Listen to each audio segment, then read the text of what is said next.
And we are still at it. Hello, everyone, and welcome back to Coaching Unfiltered. I'm Desiree Galicher. In our last episode, we explored an important question. Are you climbing the right ladder? We talked about career alignment, fulfillment, and the courage to redefine success on your own terms. Today, we're taking that one step further, because once you realize something needs to change, another question often follows. How do I reinvent myself without throwing away everything I've built? Let's dive in. One of the most common fears professionals have is this: I've invested too much time to change now. Too many years, too much experience, too much risk, too many responsibilities. And so they stay, not because they're fulfilled, but because they believe starting over is the only alternative. Is there any good news in this? Well, yes, most reinventions don't require starting over. They require starting differently. Let's look at the reinvention myth itself. When people hear the word reinvention, they often imagine dramatic change. Leaving a corporate career, launching a business, moving countries, completely changing industries. Now, sometimes that happens, but more often reinvention is far more subtle. It takes existing strengths and applying them in new ways.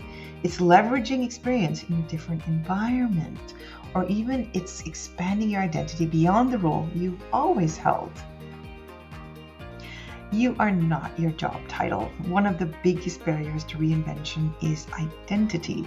For years, people introduce themselves through their profession, their title, their company, their expertise. Eventually, those labels become part of who they see themselves as. And that's where the fear begins. Because changing direction can feel like losing part of your identity. But there is a truth here. You are not your title. You are not your employer, and you are not your job description. You are the collection of skills, experiences, perspectives, and strengths you've developed along the way. And those travel with you. And the power of transferable value. Think about the skills you've built throughout your career. Leadership, communication, problem solving, relationship building, decision making, influencing stakeholders, managing change.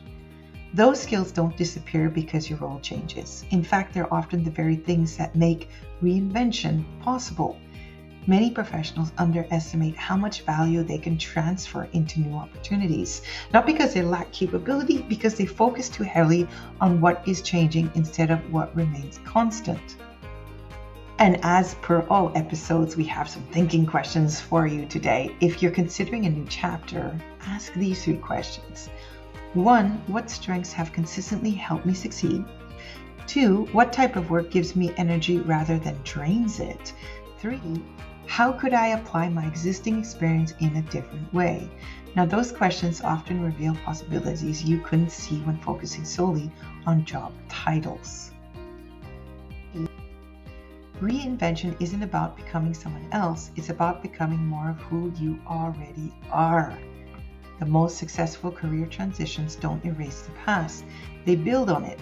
They honor the lessons, experiences, and strengths that have been accumulated over time. You don't need to start from zero. You simply need the courage to take what you've learned and use it to create what's next. Now, I've gone through this whole journey myself, taking a tech background with a heavy, nerdy attitude and converted it to something different today. Are you willing to take that risk? Think about it. Thank you for joining me on Coaching Unfiltered. If today's episode had resonated, share it with someone who may be feeling stuck between where they are and where they want to go. Now follow the show and connect with me for more conversations about leadership growth and navigating career transitions with confidence. Until next time, keep showing up, keep growing, and remember, your next chapter doesn't begin when you forget your past. It begins when you learn how to use it differently.